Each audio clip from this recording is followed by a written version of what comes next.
So what are the top reasons you do not apply patches and updates to your computer?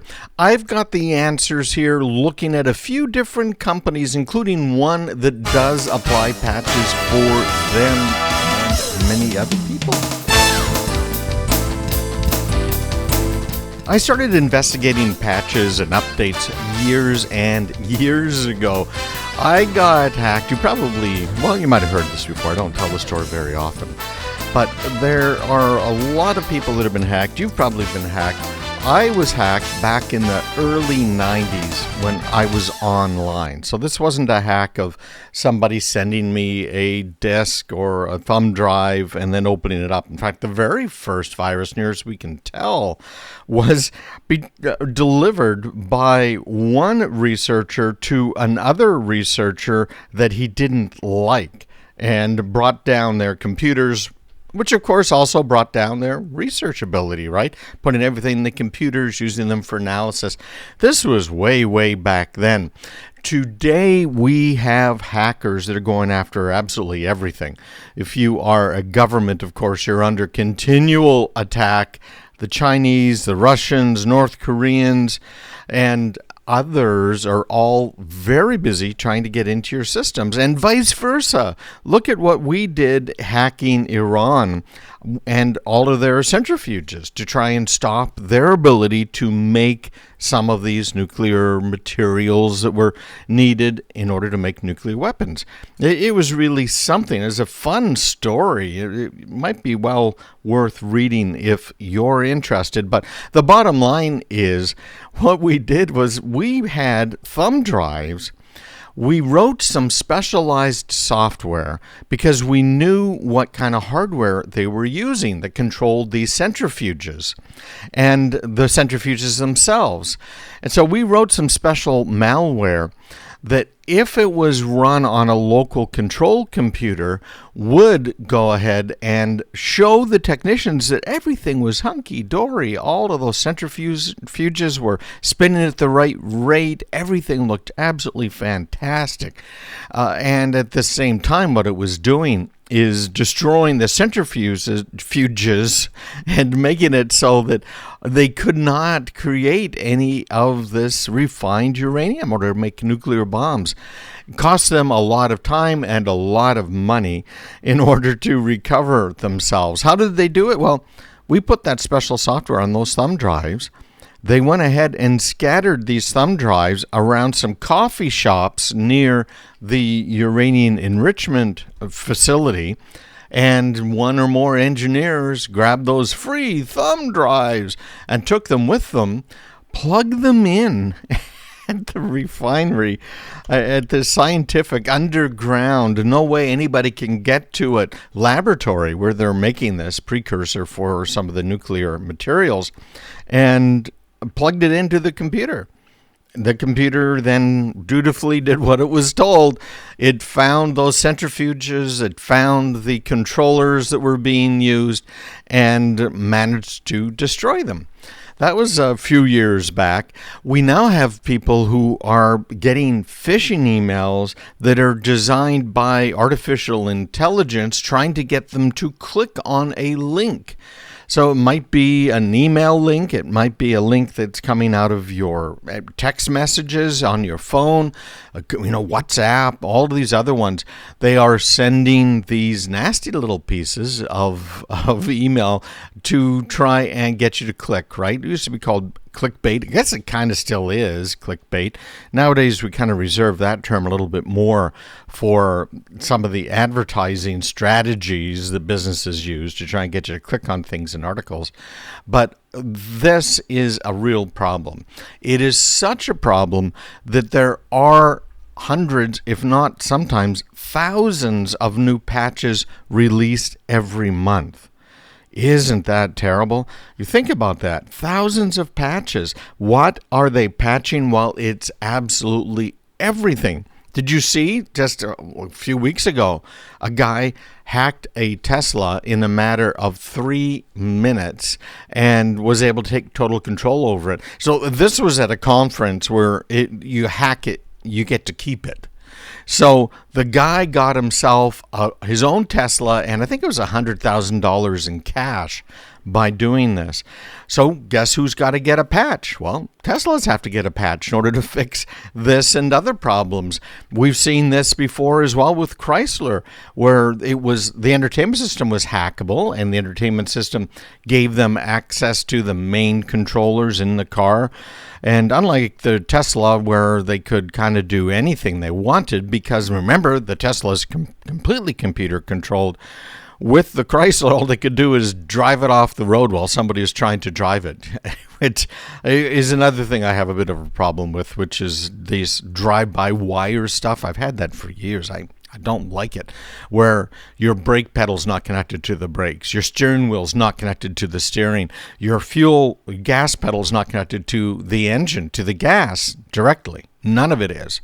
And if you've been driving a Volvo of the probably 10 plus years, Toyota started this with their fuel pedal, right? You push down on the accelerator. It's not really talking directly. It's not linked physically to the engine. But what it's doing is it's just moving a knob, just like you would on the front of your old stereo, right? Or something else that has one of those round knobs. And that is information that is fed into and used by the computer system to decide, okay, we're going to go faster or slower. Well, what happened? Well, in Toyota's case, lawsuits happened because people were sitting at stoplights, and all of a sudden the car, not because of what they did, but the car itself decided, oh, it's time to accelerate into the intersection against the red light and get T-boned by somebody coming the other way, right? Those lawsuits, all of the allegations, it was absolutely incredible. But we have to have software packages for almost everything. And I've been tracking more than 2,000 different companies and their software. And in some cases, we're talking about thousands of pieces of software per company and putting it all together. Because kind of the number one question you guys have is about your privacy and your cybersecurity, and what do we do about patches? And the top reasons for people not patching, and these will sound familiar to you because they're the same reasons I've had, is number one, there are too many patches to keep up with. And man, is that true. Number two, patching can be a manual, time-consuming process, which is also true because a patch can be bad. It can wreck things, break things. Even if it doesn't break the software that it's patching, it can break other software that you have. That's a problem, right? Because you're relying on your Windows computer or whatever it might be to run some software that now ties into some other software. That is so common, it's crazy. We'll talk about ways to deal with this here too coming up. But a lack of resources, right? If you're a home user, do you really have a lot of time to play with your computer?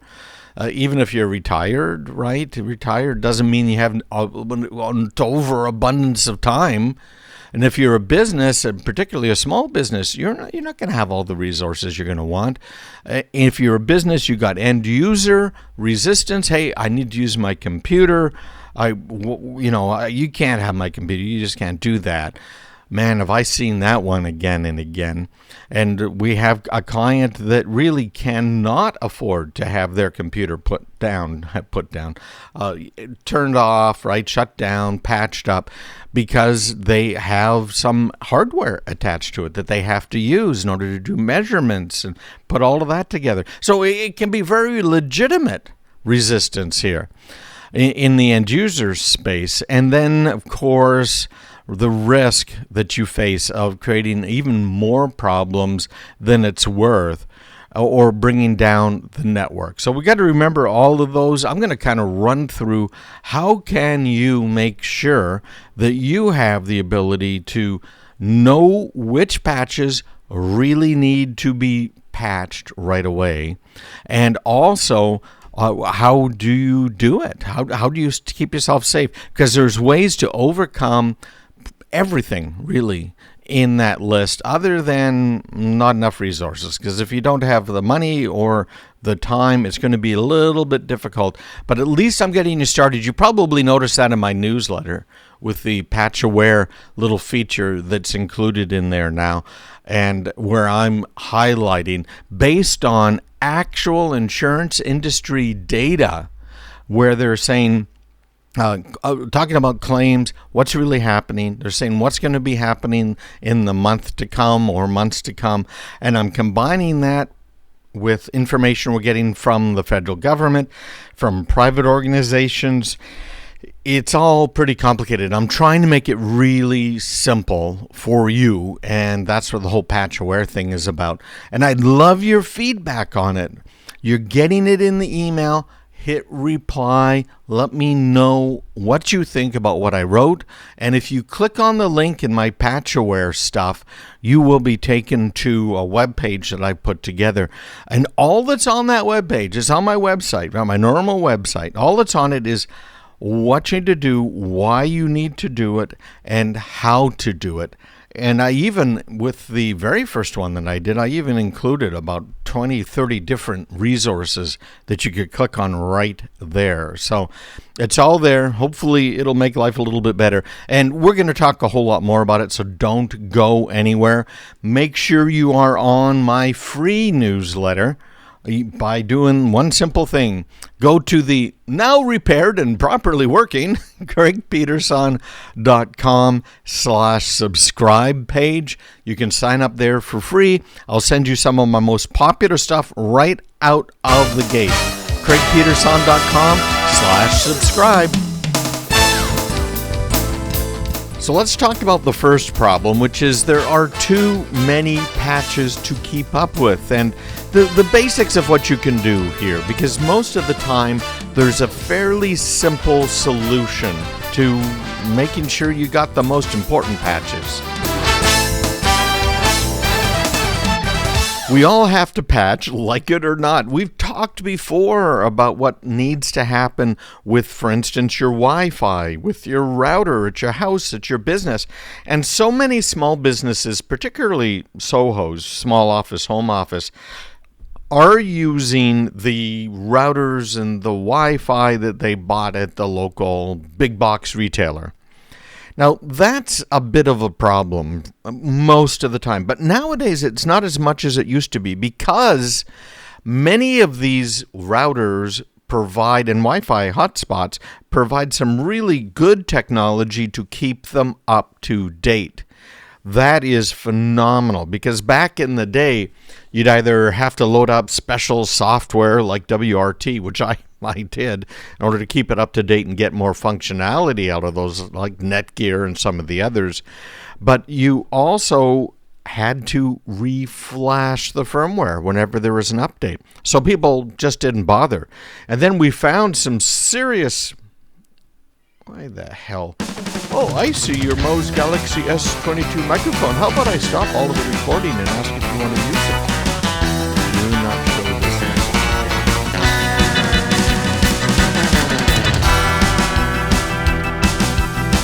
And we saw some serious problems because some of the firmware, some of the software that controlled our routers had back doors built into it. You know, you're a software developer. You want to be able to get in and fix something. What do you do if you are a managed service provider of some sort? Right? Let's say you're the cable TV company and you're now selling internet to people. So all of a sudden you're an internet company. You're an ISP, an internet service provider. And you have all of these technicians and all of the people on the phone trained on how to mess with the phone, right? How to add a new phone line, etc. But, you know, what happens when someone changes their username or their password on the router or their Wi-Fi and they call up with a problem? What do? Well, you just log into it, right? But how can you log into it when they forgot their username or password? Well, let's just put a back door into these things.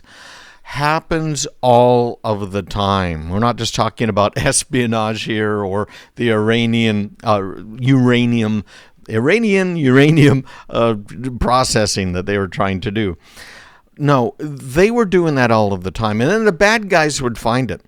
Still, some of these routers and Wi-Fi devices that we get have a username of admin and a password of, are you ready for it? drumroll please, admin. Okay, it's nuts. And so they're getting broken into. And what they're doing when they break into your firewall or router, by the way, well, they might try and poke around inside your network, but that's a lot of work. They don't know who you are. So usually what they've been doing is they change what are called your DNS settings. This is the domain name server. You know, you've got an address for your house, right? And you know what that address is. And you can have somebody go ahead and what? Well, send you mail, send you a package. And they do that all because they have your address. Well, we're talking about a different kind of address here. We're talking about an internet address. So how do you get to someone's website? Well, you have to change the name into an address. Just like, you know, a real small town, you used to be able to send a letter to Craig Peterson in, you know, some city, any state, USA. And it might make it to me if that city was small enough, right? Because they'd know, oh, I know where he lives and we'll deliver it. That's not true on the internet. Hundreds of millions, probably more than 1 billion now, of websites out there all have to have unique addresses. So DNS, this domain name service, goes ahead and changes the name into an internet address. And that's the address that it's going to try and connect to. So it connects, right? So here's why I told you all of that. When they change your DNS server entries, or domain name server entries on your firewall, for instance, what ends up happening is when you turn your laptop on, you turn your phone on, your computer on, they all get an internet address. And that internet address comes with a little bit of baggage, which includes a DNS server address, or maybe more than one. So that DNS server address is now where you go to. So you type in google.com, and now it asks the DNS server it was configured with, what's the IP address for google.com? All right, it sounds pretty straightforward. That's all well and good. This is a little bit complicated, and I hope you stick with me because we're almost there. The next step with these guys, they change that DNS server address, and they change it to their server. And of course, their server has some corrupted entries on it. So now on any of your devices, you try and go to a website, and you have a good chance of not getting to that website. You might be going to the bad guy's website at google.com. Guess what? It isn't google.com. Not that they particularly care about that, but they would if they're trying to give you a result or an ad that gets you to click on that link. Remember, clicking on links can be bad, and that link can then send you malware, can send you a place you don't want to be, or it'll change some banks. We've seen that before. So if you're trying to go to xyzbank.com, you'll end up at their banking site. So now when you enter a username and password, you are now giving that information about your banking login for your accounts to the bad guys. So you see all of this? You see how complicated it can be.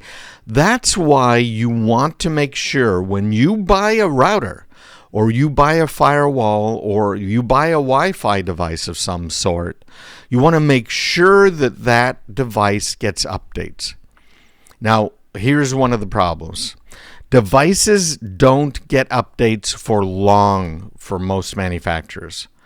For instance, one of the reasons I really dislike the idea of anyone buying any Android device is that the longest any company out there, any normal company, okay, lately you might buy it from, the longest any of them will provide you with security updates is 3 years. And that's Samsung. Yay, finally, they upgraded it to 3 years. But only on their top-of-the-line phones. Everybody else, you're left out in the dark. You don't get updates. You don't get upgrades.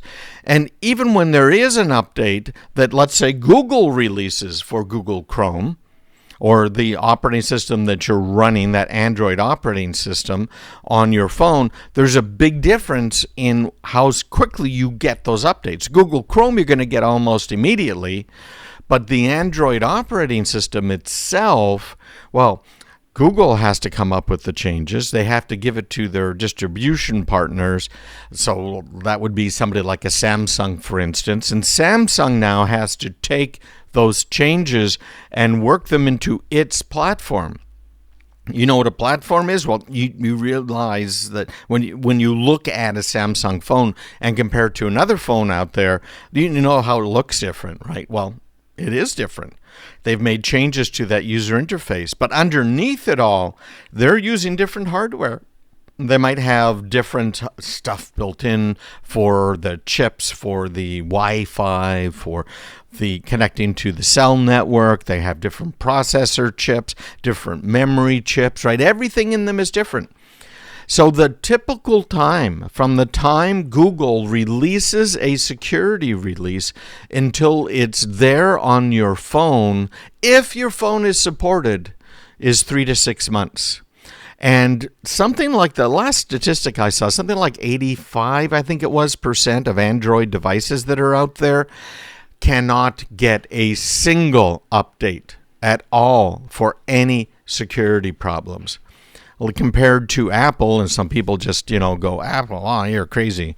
No, compared to Apple releases updates and they are on your phone within a couple of days compared to 3 to 6 months, right? And Apple supports their devices for 5 to 7 years, typically. Huge difference, but, you pay a bit of a higher price. More when we get back. Stick around. So we're just talking about some of the stuff that's hard to patch. And with the Internet of Things, light bulbs, and you name it, it is pretty hard in some cases. Now we're going to talk about some easy stuff to patch that you can do right now.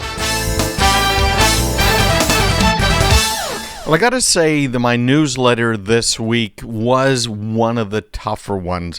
Again, Patch Aware, look for that in your weekly newsletter. This one was a tough one, but we put it in anyways. This is a bug that has been out on the internet for 9 years now. That's a long time. And the reason I brought it up, and we made it the very first edition of Patch Aware's the Patch Aware section here in the newsletter, is that it is still unpatched. It is the most crucial right now. Now, let's talk a little bit about how we figure out why. What do you mean it's the most critical one to install right now? Well, the way we figure this out is we use numbers, of course, from the CISA, which is this new federal agency. We look at some of the other numbers that come out in the CVEs and all of this other stuff, right? So we put all of that into a pot and stir it. But I want to bring up something I think is really important. I was talking with a client of ours that is a medical client. They've got medical offices, right? And we were talking about some HIPAA high-tech things that they were doing that are illegal under those regulations. And we told them, okay, you need to do this, you need to do that. And they said, well, this is too much work. We're not going to bother doing that, blah, blah, blah. And here's the part that kind of threw me back on my heels. They said, well, Craig, we've got HIPAA insurance. That is something, isn't it? Because people now are buying insurance for all kinds of technological stuff. Ransomware insurance. Heck, it came as a free rider on my house that if I get ransomware, they will go ahead and help to pay for the recovery. It was right there in my insurance contract for the house. Businesses are buying ransomware insurance. And frankly, you have to, right? Particularly if you're a business. It's like key man insurance. Are you going to be able to survive as a business if that particular key man is no longer available for whatever reason, right? Usually it's a health-related reason or death, morbid stuff. But anyways, so they said, yeah, we've got HIPAA insurance. Another company, we got ransomware insurance. Let me tell you how that particular argument falls flat on its face. None of those insurances will pay out if you are not following the applicable cybersecurity and privacy standards. They won't pay. If you do a search online, go to DuckDuckGo or Google, doesn't really matter, and do a search for insurance not paid out for ransomware, for instance, or, play around with that a little bit, you will find thousands of references to that, thousands of them, because the insurance companies are saying, wait a minute now, you built a house in the middle of a river, and just because it hadn't rained there in 6 months, you thought you'd be safe? We're not covering your home for water coverage, right? There's no water coverage there. Of course, that's an extreme, right? That doesn't really happen. Because if you're in a floodplain, you can't buy it. And the only people that sell flood insurance are the federal government because, well, it's expensive for insurance companies to cover it. But we're not going to get into all that right now, right? There's a whole crazy story behind all of that. But when we're talking about ransomware, or we're talking about having insurance for PCI, payment card industry, if you're a small business, take credit cards, or insurance for HIPAA high-tech violations, right? Go on and on, all kinds of different types of insurance. And what can happen to you? What can happen to your business? It's crazy.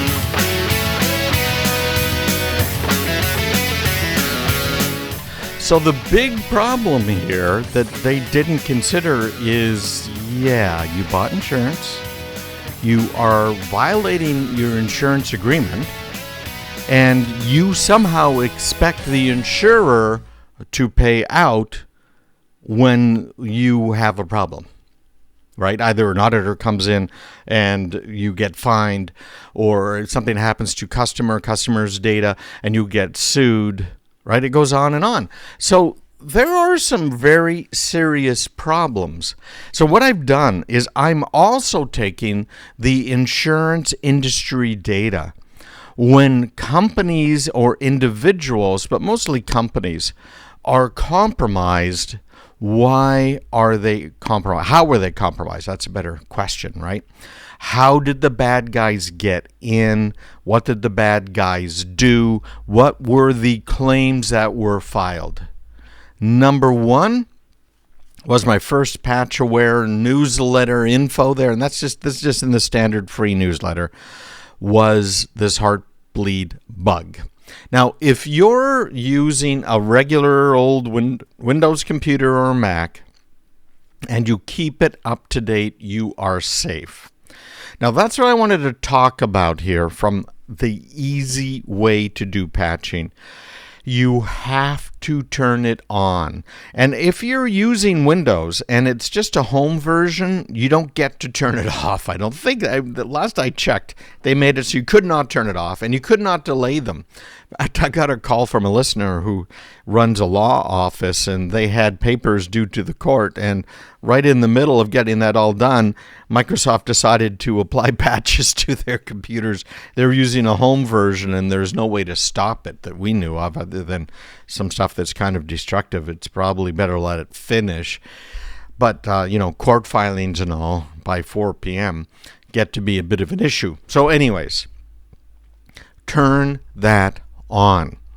And remember that having your Windows updates turned on and having your Mac update turned on your Apple computer is going to update the core operating system. And it will update a few other ancillary things. So, for instance, with Microsoft, if you have Microsoft 365, previously known as Microsoft Office, and you have a subscription for it, which is the only way I think they sell it nowadays, then you will get updates. However, think about all of the other software that you have. Adobe has some utilities that will help you keep up to date, but their software is also some of the worst historically when it comes to cybersecurity problems. But how about all these other little things, these other little tools you've downloaded? Maybe some specialized software that is built for your vertical, your business vertical. some specialized software you're using because you're a home investor, right? You're investing from home. Maybe you're day trading. Maybe you are just trying to track your stocks. You using some software? Is that software getting updated? For our customers, we track right now tens of thousands of updates that need to be applied. And we also apply many of them for them to get rid of some of these problems, right, that people have. But at the very least, you will improve your cybersecurity fairly substantially by just doing one basic thing, which is make sure that your updates, your automatic updates, are turned on. Go to the settings in Windows, click on that little search bar at the bottom, and type in updates. And it should take you there. And just make sure they're turned on, make sure they're applied. I like to wait about a week when it comes to Microsoft updates because they have a history of being terrible. Let other people prove that they aren't going to break your computer, but turn them on. But there's cases when you shouldn't either. So we'll talk a little bit about that as well. Make sure you get the newsletter, the free one, craigpeterson.com/subscribe. Share it with your friends, would you? All right, so when should you not install a patch? Believe it or not, there are times when you should not. We're going to talk about that a little bit right now. And of course, it's in my free newsletter, craigpeterson.com/subscribe.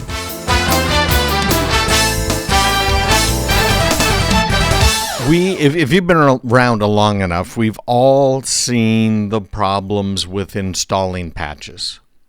It's inevitable, folks. There's going to be a patch that's going to break things, and then you're in trouble. So one of the things we all need to do is make sure we have a good, reliable backup. So don't forget about that. And if you want more information on that, you can just email me, Emmy@craigpeterson.com. I've got some great suggestions for you. It's free. Listen, I'm not trying to sell you a million things, right? I'm not some big marketer that's out pounding on your door every day. But you will find that. I'll be glad to get it to you. But the 32110 is the backup strategy to use, and I do explain that pretty thoroughly. But the idea is, before you before you install software updates, make sure you have a good backup. Now, there are things like snapshots that you can do in the Apple world, some similar things you can do in the Windows world that let you roll back an update, particularly in the Windows side, because so many of them have been so terrible. Updates breaking all kinds of things. So do that for me, would you? That's also going to help you with ransomware. Again, 32110. You need to understand that. Everybody, home users, you name it. Because if you plug a disk into your computer and you run some backup software, believe me, you could still be in a lot of trouble, okay? Particularly if you get ransomware. But there's a lot of reasons not to do that. So one of the reasons that you might want to consider not installing updates is, well, I have some special software and it only runs on operating system version X. I don't mean Mac OS X, okay, but some random operating system. It only runs on Windows XP. I've seen that one before, let me tell you. So what do you do at that point? Well, at that point, you got to stop and look and try and figure it out a little bit better. Do you really, really need that software, or do you really, really not want to pay for that update? Because you could end up paying a whole lot more than the license fee for the newest software. Or maybe, and these are all things I've heard from companies, okay, and they're like people, and they're legitimate concerns. But maybe you look at it and say, well, man, we're going to have to migrate all of our data. I'm a few versions behind on it. I don't even know if I can do it. So I'm going to have to hire someone to come in and actually make those updates for me. You know, it's worth it. It really is. I have had people who have what's called air gap to their systems. So their computers are all set up, they're all running, everything's good. I got my Windows XP right here. Life is good, da da da da da. And I have it air gapped. In other words, it's not plugged into a network. I've dealt with power companies and others that have these electronic controllers, kind of like the Iranians that we were talking about earlier did as well. And they say, yeah, it's air gapped. It doesn't connect to the internet, but it connects to something, right? Otherwise, why do you have that computer there? It has to connect to something. You're putting a thumb drive in, USB drive, in order to get data off of it, to put data on it, right? It's connecting to something. Some people that, I just plug it in long enough to do my stuff and then unplug it from the internet. Again, this is huge, because you are guaranteed to not have patches available. I think the federal, or maybe it was just the Department of the Navy, but the federal government was paying Microsoft $20 million a year to provide security updates to Windows XP. Heck, I would have done that for $20 million a year. But a lot of money, and I bet you weren't either. So if you're running anything older than Windows 10, you got some problems. And I got to point out, too, that, I'm picking on Windows right now because they're a big target because they do a lot of stuff, right? And a lot of people use them. But Apple, it just came out within the last couple of months that Apple does not release all of their security fixes for older versions of their software. So I've told you how Apple keeps your iPhone up to date for a good 5 to 7 years. I have Macs. I'm using a Mac right now that's 10 years old, 2013 Mac, right? So you do the math, how old that thing is. And it gets to a point where they don't provide updates anymore. And that is the case with that 10-year-old Mac. So I've got some workarounds, as you might imagine. But here's your problem. If you're not running the latest version of Windows, and if you're not running the latest version of Mac OS, or this is true of pretty much any operating system out there, you are not fully protected. Your privacy is not fully protected, and your computer security is not fully protected. And I want to point out another one, too, that I've seen. This is really, really common. And that is a browser. Nowadays, Chrome, for instance, Firefox, they both update themselves almost automatically. Now, Safari gets updates as part of the Apple update process. But Chrome and Firefox do not get updates as part of that process. So what will happen is you'll see on your Google Chrome, if you're using Chrome, there's a lot of reasons not to. There's reasons to use it. At some websites, it's the only browser that works. Although now, if Chrome works, usually Firefox will work.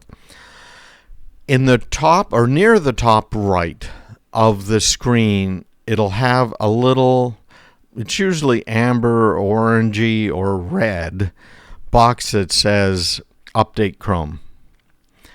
I know a lot of people that never hit that button. People that don't reboot their computers. People that are afraid of hitting the button, right? Patches, etc. So what do? Nothing. So that Chrome browser, which again, Chrome, just like Windows, is a huge, huge target for the bad guys. Right, folks? This is something we need to pay a lot of attention to. So when your browser, whether it's Firefox or Chrome, says, I need to do an update, do it. And if you're way behind on those updates, and by the way, to do it, all you have to do is relaunch Chrome, hit that button. The same basic thing for Firefox, right? Just restart it, quit it, and restart it. Make sure, if you're afraid of losing all your tabs, make sure you go into settings in Chrome and tell it to, on startup, let me see exactly what it says. I'm trying to remember off the top of my head. But on startup, of course, it's not going to show it to me, right? Settings, come on, there we go. Memory saver, how exciting. You can tell it what you want your homepage to be when you start up, and if you want it to remember your open tabs. So you can do this. You can search for this inside the settings. I can't bring it up right now, but c'est la vie, right? So take those updates, restart those browsers. I end up rebooting my computers, obviously when I'm installing patches, and even if I don't need to, in air quotes, then I'll go ahead and install patches, usually on a monthly basis. So does that make sense to everybody? This is the easiest stuff to do. Now, that first issue of Patch Aware that was in your free newsletter that you get on a weekly basis talking about Heartbleed bug, if you have updated your browsers, you're safe. Because all of the major browsers out there have fixes in for this. It's an encryption bug in some software, kind of standard software that people use to provide encryption. So keep up to date, right? That's all I'm saying. Now, other times that you shouldn't do an update, as I mentioned, I usually wait about a week for Microsoft. And with Apple rolls them out slowly. They don't have like the patch Tuesday because Microsoft has so many patches. They said, well, people don't like getting all those patches, so we'll just do it once a month and ruin everybody's day. One Tuesday a month, right? Apple releases them when they need to be released, and they're pretty darn good about that, staying up to date with the latest vulnerabilities that are out there. So when Apple wants to do an update, take it, etc., etc. iOS is the same type of thing. Now, I want to tell you more about Patch Aware. I told you how I am doing this, and this in my free newsletter is going to remain absolutely free. Here, we're not going to start charging for this. And you probably saw in my old show notes that, I've been doing the last while. It's Craig's feature tip. And this is kind of one of the tips. And so my newsletter is changing, morphing a little bit.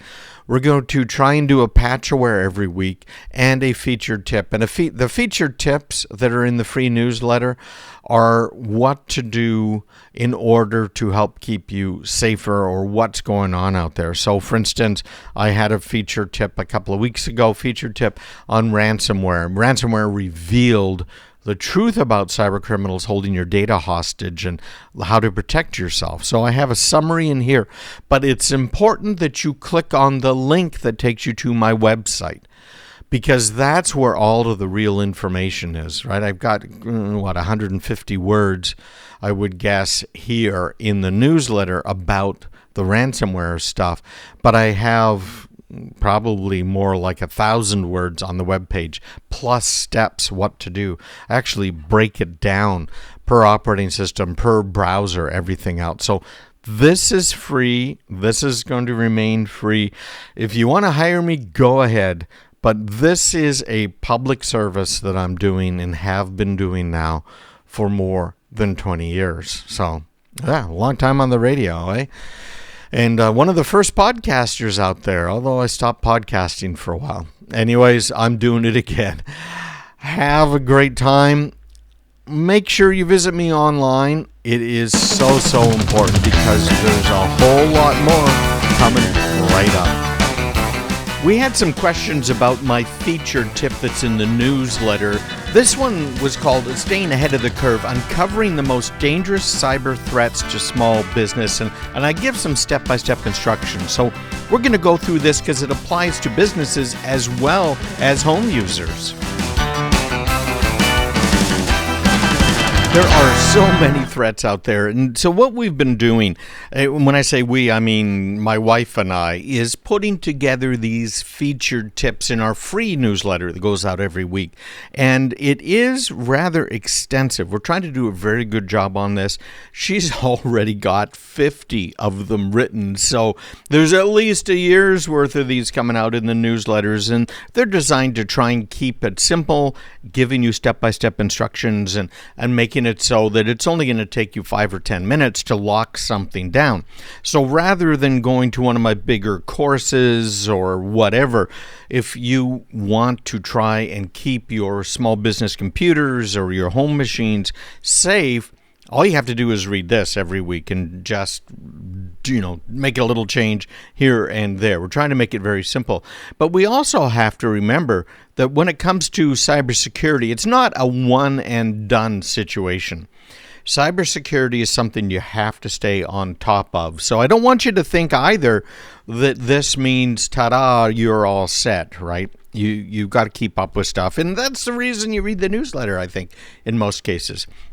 This week, I got a note from one of the listeners, and I'm just trying to find what his name is. I think it was a guy. Yeah, here we go. And he is talking, his name's Larry, and he's talking about Grammarly. Now, Grammarly is something that I've mentioned on the air before as a completely indispensable tool if you are writing, if you're a business person, if you're a student, if you want to make sure that your spelling's correct, your grammar's correct, punctuation, right, all of that sort of stuff. That's what Grammarly does, and it is absolutely fantastic for doing that. But he reminded me of something that I probably forgot to mention to you guys, right? And that is, there are security concerns. Because remember, when you're using something like Grammarly, it goes and uploads what you're typing into the cloud, right? So in other words, up into some data center somewhere that they are most likely renting space at, right? I doubt most companies nowadays like Grammarly would bother owning the infrastructure because it lets them, the cloud upscale, downscale is perfect for them, perfect for startups. Although the cost can be kind of high. So you want to stay ahead of the curve, uncover really your mistakes in writing. And nowadays, everybody's talking about these AIs out there, ChatGPT being the one most people talk about. I use a couple of others. I'm trying to get this company on, and it's hard to reach people nowadays. There's so much spam, and they just don't know, should I read this email? Should I read this email? And then on top of it, they are all worried that, oh no, the media, we're going to get ripped to shreds. No, come on. I don't do that. I've done over 8,000 interviews now with C-level people and aired them. And I have never, ever backed anybody into a corner. So I'm not going to do that. But I want to get these guys on because they have a tool that is absolutely amazing. And it's designed for writing stuff. And I've been using it for some of the blog posts we put up. And people have been commenting on how much they like them. And these blog posts are, again, this type of thing that we're going to talk about now, which is staying ahead of the curve and what are the biggest cyber threats to people out there. And it is great because what it does is it helps you to structure it. So it comes up with the structure. You can change the general structure, the titles, right, the subtitles, all of that stuff. It just generates them, which is wonderful. So I go in, I'd say most of the time I get rid of maybe a third of those little titles. It comes up with suggestions, and I add in probably a half a dozen more, and then we work together and flesh it out and everything. It's just a fantastic tool.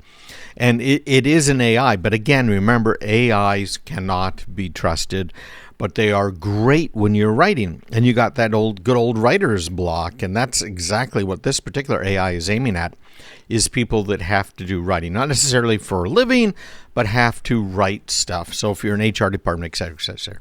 But remember, it gets uploaded to the cloud. So if you're writing a document in Grammarly and let's say there's some confidential information in there, there's some PII, personal identifiable information, you don't want to use one of these tools that pushes it up to the cloud. And one of the main reasons is it's against the law in most cases, but the other reason is, well, what happens when they get hacked? That cloud server gets hacked, that company gets hacked, and your information is now part of a paste bin. Right? It's out there, bad guys have it, and could be used against you.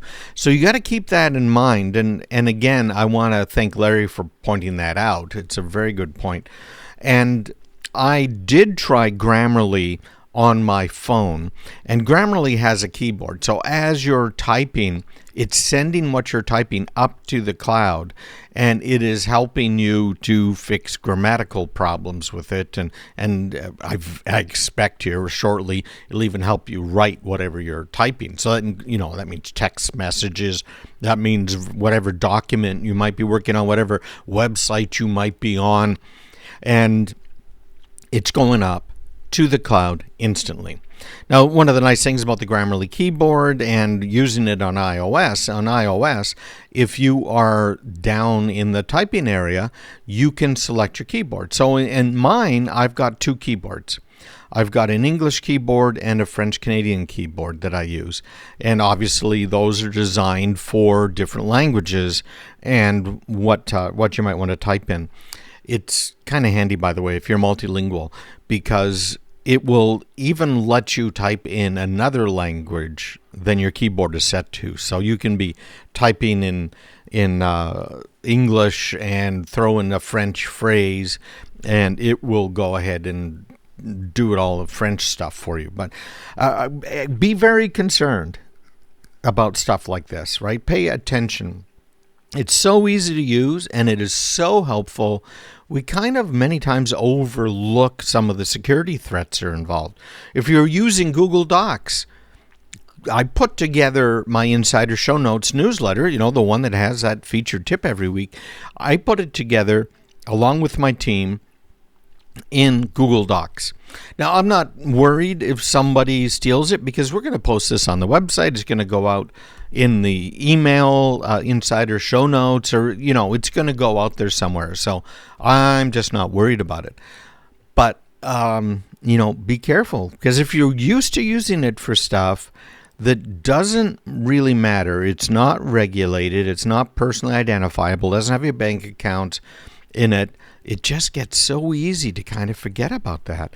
And then you're in real trouble because you're now using it for things that you should never have used it for. And if you were thinking about it, would never use it for.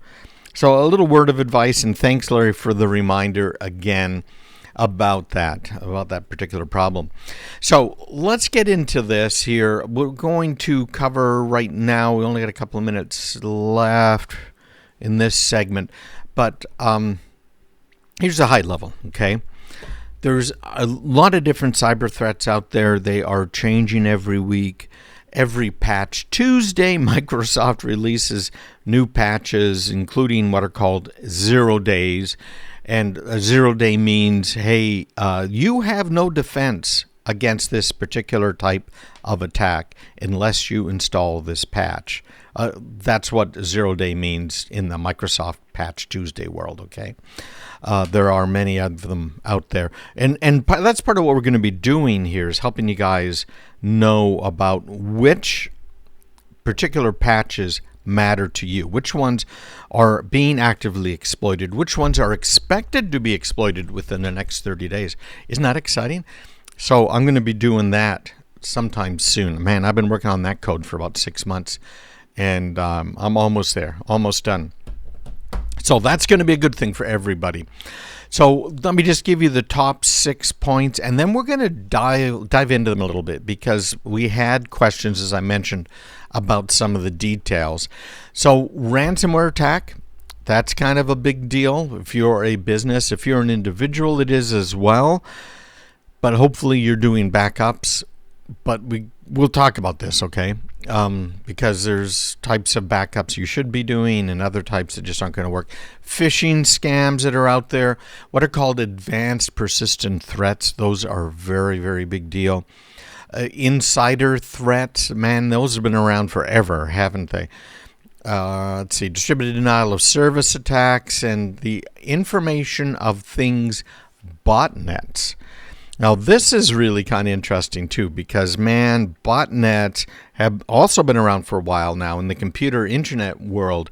But did you know your light bulb could be used to bring down the Kremlin or the Pentagon or an airplane? Yeah, so that light bulb can, and we're going to talk about that. We'll get into this in some more detail. If you want to follow along, it was in this free newsletter this week. My insider show notes, hopefully you got that. And if you don't, sign up at craigpeterson.com/subscribe, and you'll get one of these from me every week, and it will help you to know what to do, when to do it.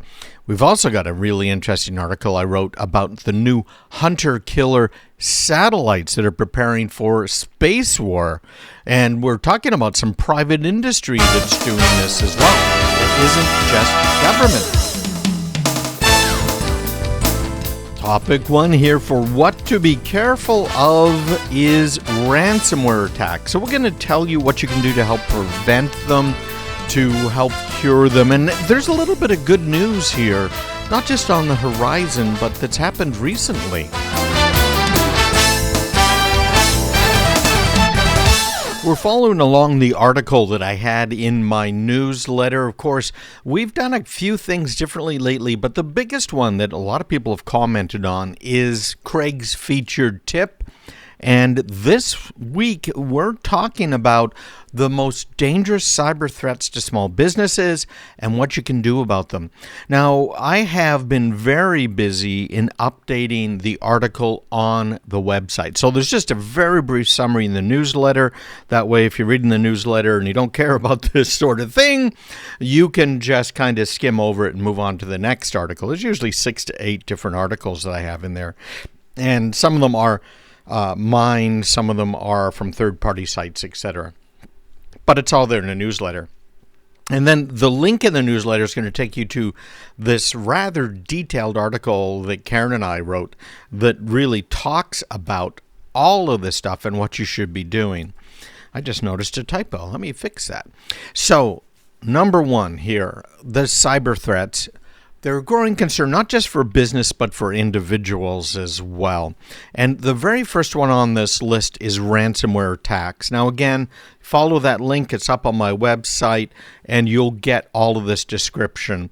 But ransomware is still out there. Now, I mentioned good news, and some of the good news is that we have found the decryption keys for some of these pieces of ransomware. So I talk about it here in the article that if you are in fact hacked with ransomware, one of the things you should do is try and figure out what version of ransomware it is, right? Because if you know, you can check and see, hey, wait a minute, now wait, oh yeah, that is so cool. There is something that we can do about this, right? So that's the first thing. I've got a whole checklist here. In fact, I'm looking at it right now, what to do if you've been hit with ransomware. There's 7 different steps.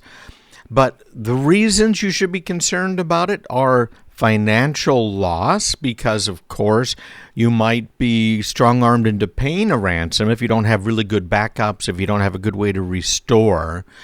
You are also going to lose your data. Now, you have to weigh this out, but the general advice from the FBI and cybersecurity experts is don't pay the ransom. So let's consider this here. You've got all kinds of data, and that data is no longer accessible to you. It might be stuff that's just absolutely key, primary, important for you to use and to have available right there for you, right? To run your business. So what happens if it's not available anymore? If your database program doesn't work, if your documents aren't there, if you're a lawyer, right? We've had some calls and helped out some of those law firms. It just, yeah, we're all set. And then eventually they call us back because they've been nailed. You've got to be really careful because you lose all of those things. What are you going to do with the court filings? What are you going to do about your tax forms? What are you going to do about patient records? What are you going to do about manufacturing? You don't even have your purchase orders anymore. You don't have anything that you would need to run your business. So you're sitting there saying, wait a minute now, they want, and whatever the amount of money is, maybe it's low, maybe it's only $25,000. Very frequently, it's a lot more than $25,000. Well, let's just say it's $25,000. Well, how much money are you going to lose if your business doesn't have access to your data? And so I can see you there with both hands, right? Well, on the one hand, on the other hand, and what should I do? Well, the FBI says don't pay. And part of the reason not to pay is now the bad guys know that you pay ransoms. And we're going to be talking about something called an advanced persistent threat here in a few minutes. But they know you pay. They've already got a foothold on your computer systems. You pay. Maybe you get your data back. FBI says it's about 50% of the time you'll actually get all your data back. Maybe you won't get your data back.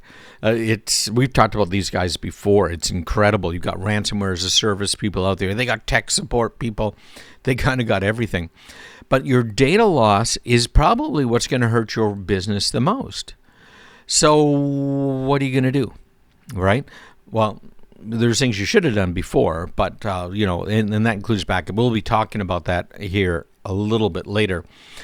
Business disruption, what's going to happen in your business operations, right? You can't get your programs, you can't get your data. Privacy breach, some ransomware attacks involve data theft. And now it's approaching, I think, about 50%.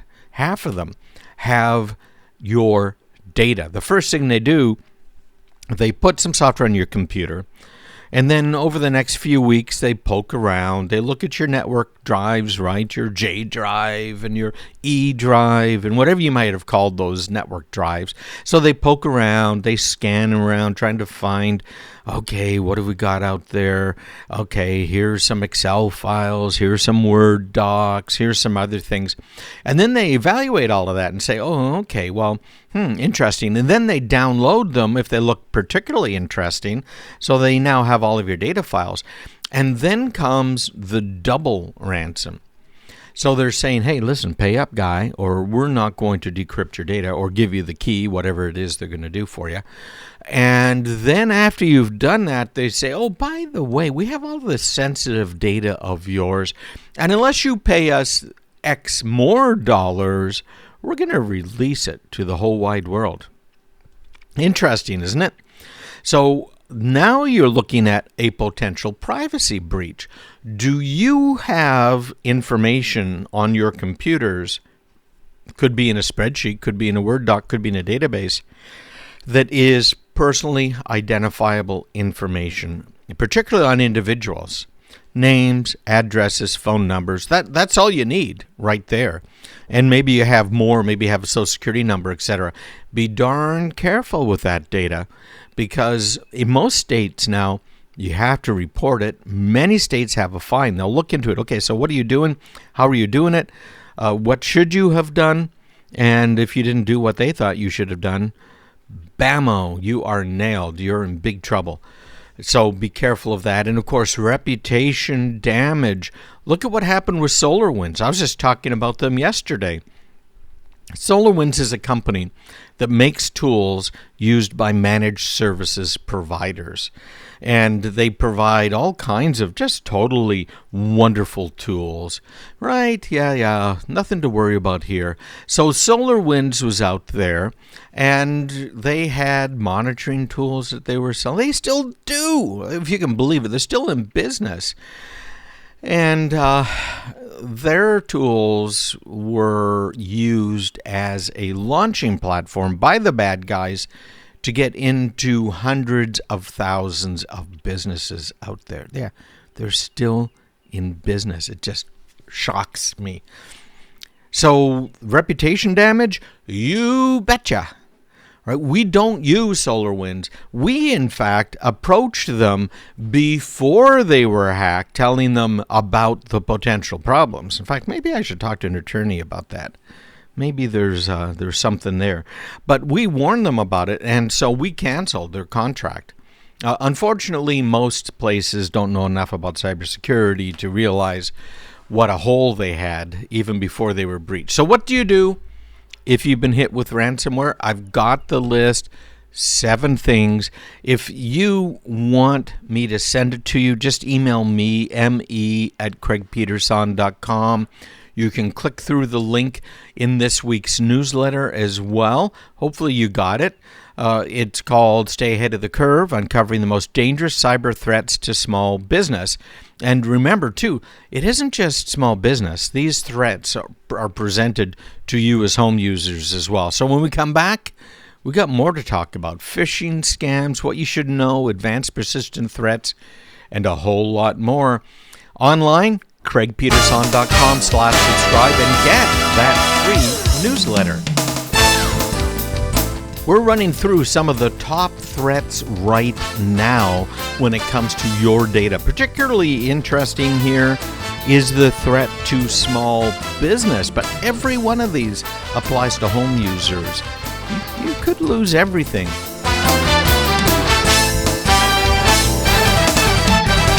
By now you know me. I'm not going to leave you high and dry, right? This isn't just trying to get people to freak out and then take some action that I'm not even going to tell them about. I have all of this. We're talking about all of this, all of the things you should do. And more specifically, I have it in my newsletter and on my website. And I'll be glad to send you this article. It goes into a lot of detail here. You should print it up and stick it in your drawer so that you have it if you need it, right? This is one of those playbook type things that could be very, very important for you. All of these threats, what you should do, how can you detect it, and what you do after the fact if you've been hacked. Phishing scams, man. These things are constant. And phishing scams can be really hard to spot. I was just talking about them on the radio and this week, and the host that I was talking to was saying he got a very interesting little text message from his bank saying, "Hey, listen." Oh, no, it wasn't the bank. It was his cell phone provider. "Hey, listen, you are a good customer, so click here and we'll give you 10% off." So he was looking at it and decided, okay, well, I'm going to do some investigation here. I'm smart. I have Craig Peterson on as my guest. And he started doing some searching online.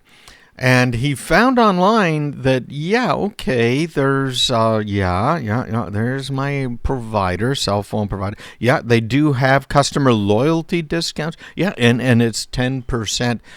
But he's still sitting there saying, what should I do? Is this a real phishing scam? The goal of these scams is to get you to give up sensitive information.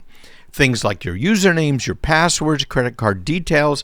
So he might do all of that research and say, okay, this is legit, but if I want to get this 10%, I got to click on this link that was texted to me. You can click on that link. It'll take you to a site that looks just like your bank, or in his case, your cell phone provider, right? Oh, yeah, there it is. Okay, so it wants me to log in, I'll write my username, my password. Okay, here we go. And then your page refreshes, and it asks again for you to enter your username and password. And you're sitting there thinking, oh, okay, well, whatever. I must have messed something up. Here's my username, and here's my password. Okay. But it doesn't say anything about 10%, so I'm going to dig around a little bit. Let me tell you what just happened. That first time when he clicked the link and he went to the website, supposedly of his cell phone provider, someone had cloned that homepage / login page from his cell phone provider and put it up on another website. So that's where it comes in handy to use that little lock. You might have noticed that up in the left-hand side of that URL bar. And it's telling you about the connection itself. And it'll tell you what's the certificate, who issued it, who owns this, right? All of that sort of stuff. So on my website, it says it's craigpeterson.com and it's organization's Cloudflare, because I'm using Cloudflare to protect craigpeterson.com and also, frankly, to speed it up, right? All right, so that might be legitimate. It might not be legitimate. When it comes to banks, when it comes to bigger ones, you don't have to worry about that as much, the fact that it's Cloudflare. So I'm going right now. I'm going to tmobile.com. That's who I've been using now for a little while. It's saying, okay, I click that little lock to the left of tmobile.com. It says connection is secure, and I click on the certificate. And it says certificate's valid, and it says the name is tmobile.com, organization tmobileusa.com. So by using that little thing at the side, you can tell whether or not you are talking to a domain that is truly registered by who you think it is. So I'm going to Verizon right now, verizon.com. It's got that nice little lock, and it says connection is secure, so I click on that. It's telling me there's 82 cookies in use. Man, they like cookies, don't they? So it says the connection is secure, certificate's valid. So I'm going to click on that, and it says, yeah, its organization is Verizon Digital Media Services, Inc.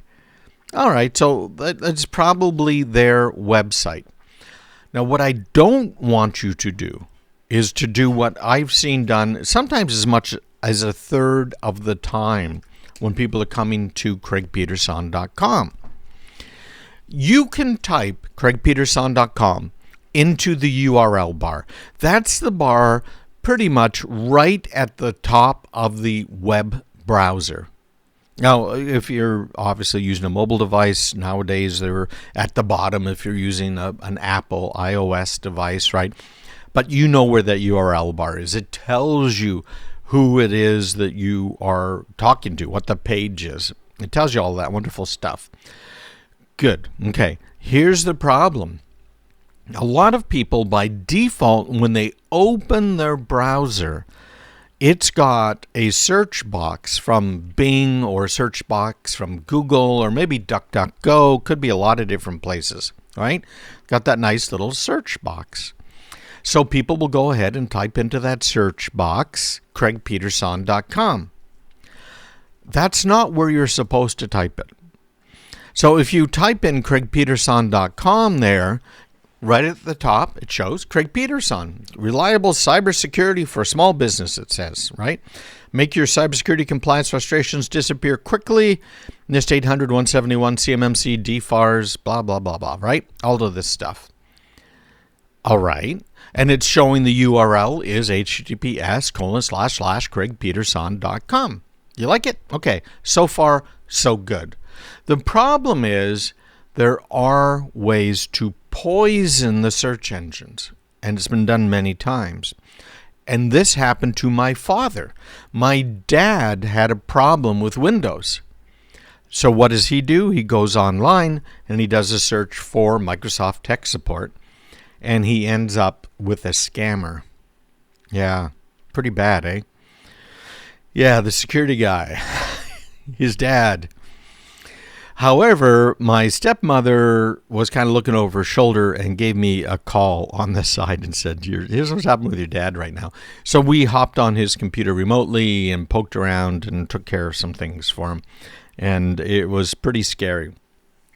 So here's what can happen. It's one thing to search for Microsoft Tech Support. It's another thing to search for your bankname.com, your cellphoneprovider.com, or craigpeterson.com, because those search results might not be what you're looking for. Okay? You got it? They might not be the right place. So if you don't type that URL for your cell phone provider into the URL bar, you could very well be going to a bad guy's website because of the search engine. So keep that in mind, right? That's what the phishing guys are trying to get you to do. So step one, he clicked on that link in his text message. It took him to a website. That website asked him to log in. Looked like it was his cell phone company. And then his page refreshed, and he logged in again. So that first time around, he was actually giving his username and his password to the bad guys on their website that looks exactly like the cell phone site. And the page refreshed. Why? Well, because the bad guys have his username and password, and they sent him to the real site. So he logged in there again. So be very, very careful with these phishing emails because they are nasty. Next up, advanced persistent threats. Join me online, craigpeterson.com. This one is probably the scariest of all of these tips that we're going to cover today, and that's called Advanced Persistent Threats, APTs. Unless you are a pro when it comes to cybersecurity, you might not have heard of these, but this is important.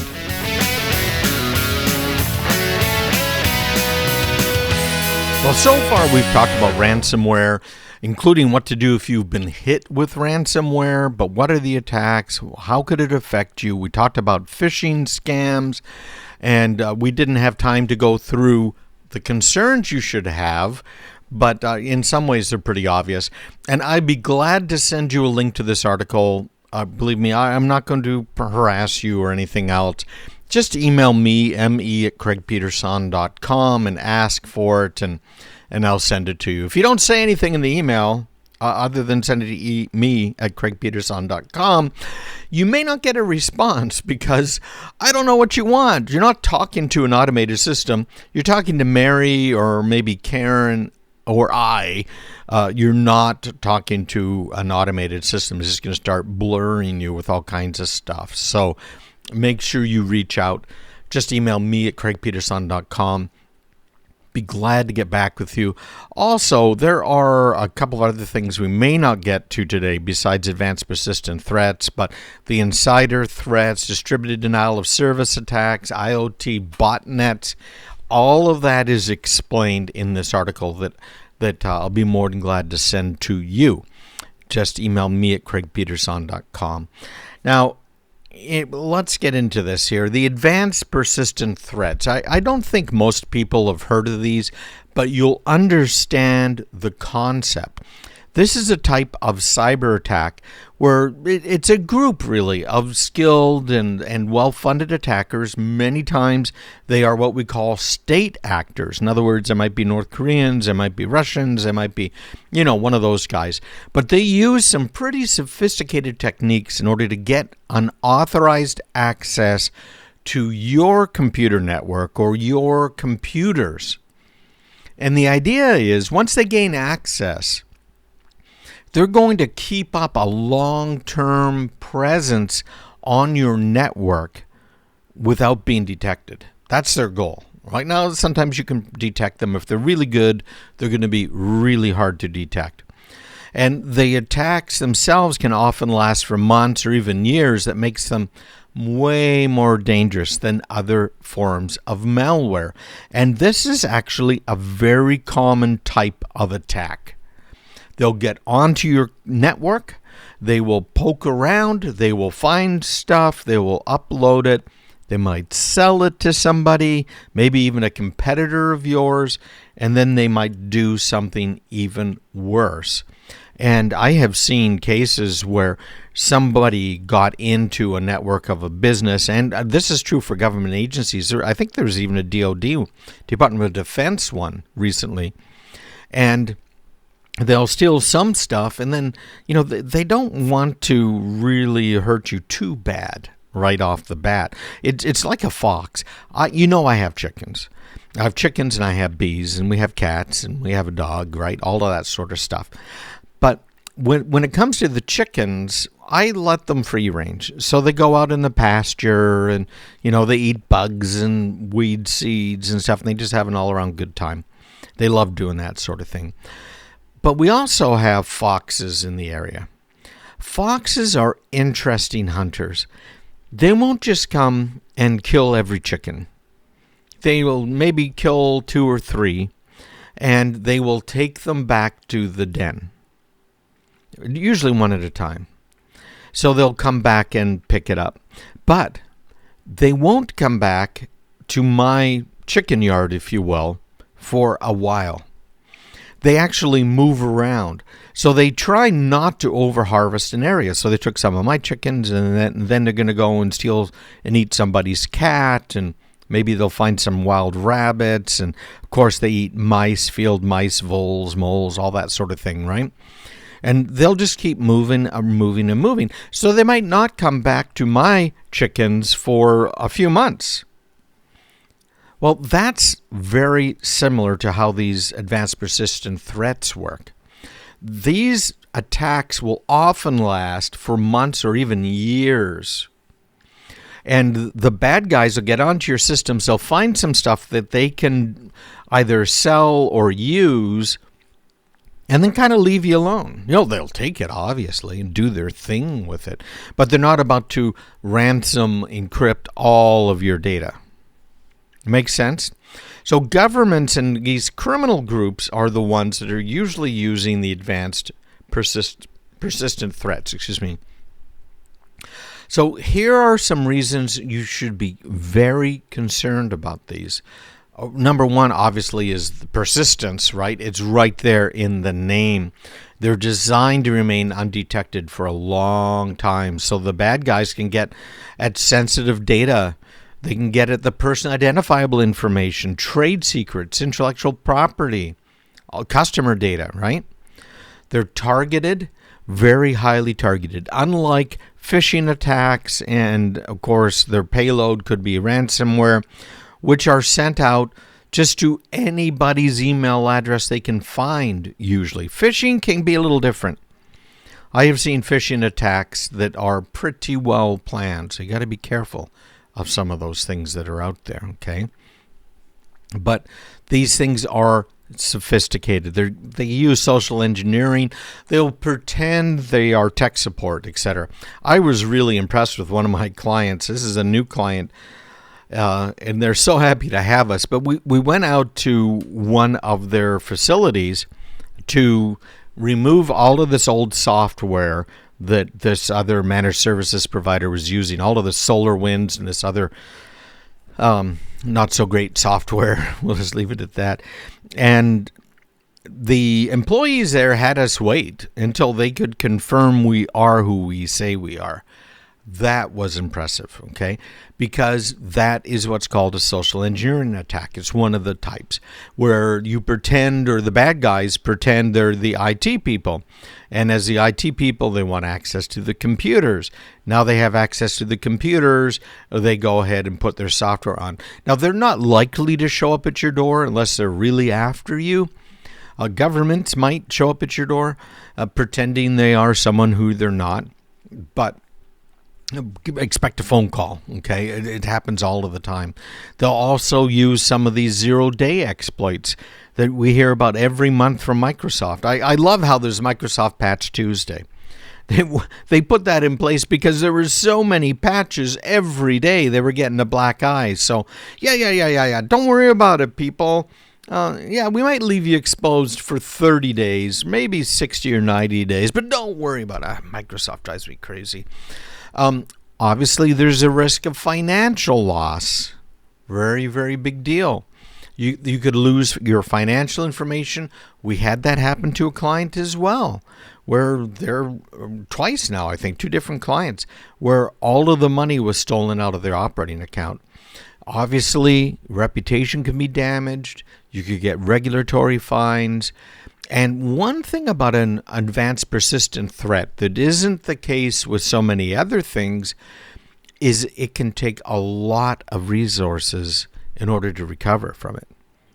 Resource-intensive recovery is what I've got here in this article. I'll be glad to send you this, by the way.